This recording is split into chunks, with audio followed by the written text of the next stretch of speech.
All right, y'all. This is going to be another rough one. First, go to patreon.com/LouisianaDread and support us. And don't forget to subscribe to this channel and like the video because it helps us a lot. Now, on March 30th, 1967, a Delta Airlines flight carrying 8 staff and an inspector crashed in Kenner, Louisiana. The plane slammed into 3 residential homes, cartwheeled over the railroad tracks, and destroyed a portion of the Hilton Inn. It sprayed jet fuel all over the scene, which ignited into a blazing inferno. Delta Airlines Flight 9877 was going to provide new crew training for an engineer and a captain. It was meant to make a routine takeoff, turn around, and then land. The tower controller cleared them for takeoff, and the training flight went as planned until the landing. The flight was in a shallow left turn while planking at a 60-degree angle, and it hit the power lines about 2,300 feet away and 1,100 feet west of the runway threshold. The flight crashed into a residential area in Kenner, destroying the Hilton Hotel complex and several homes. The jet first hit electrical wires and a tree before plowing through the roof of Truman Skaggs' home on Worth Street in Kenner.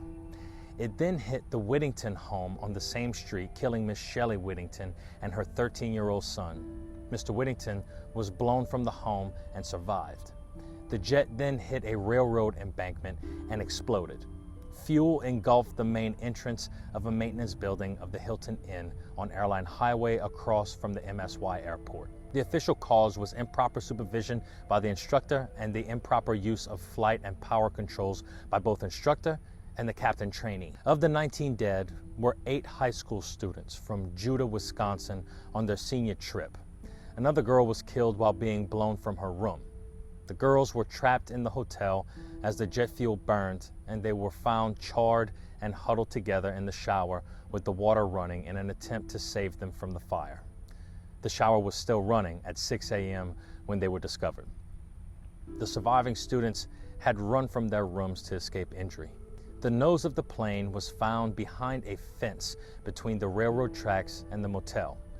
The flight crew members were found near the railroad track, burned beyond recognition, and the jet's reverse engines landed in a courtyard on the opposite side of the motel.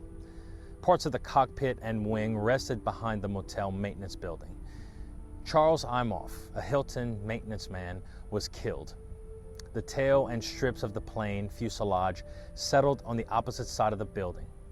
30 to 40 motel rooms were destroyed or extensively damaged by water used to fight the fire. The tip of the wing sliced through a home, nearly cutting a child in half in another home. The bodies of these residents were never found. Only loose change and playing cards were found on the bed, undisturbed by the violence around. The body of 18-year-old motel dishwasher Clarence Johnson was reportedly found near the motel on Friday, March 31st. A temporary morgue was set up at the airport in a newly constructed building. 19 people in total would be killed in the event, but through this massive tragedy, heroes would emerge. A man named Joseph Murray of LaPlace, Louisiana was only 18 years old at the time of the crash. He was working at the Hilton that night and felt the whole building shake suddenly following the crash. Joseph, his brother Marchell, along with 2 other men, Clarence Wilkins and Willie Russell, braved the inferno and began beating on the doors to get people to escape. The fire raged as jet fuel continued to feed the flames. The men were able to save 20 to 30 people from the hotel rooms, and Murray even recalled people not believing him until they saw the fire for themselves, and he even said he was cursed out by a few of them for waking them up. Some people, I tell you. Now go read the full and fascinating article on Joseph Murray and this event written by Brooke Robichaud for the L'Observateur. It's definitely something you need to read, and you can find it in the link in the description below. We couldn't bring you this information without your support on Patreon, and we'd like to thank all of those who have already contributed and encourage anyone watching this video right now to become a monthly subscriber at patreon.com/LouisianaDread. For more Louisiana history, horror, folklore, and culture, be sure to subscribe to this YouTube channel. I'm Kyle Crosby, and this has been Louisiana Dread Quick History.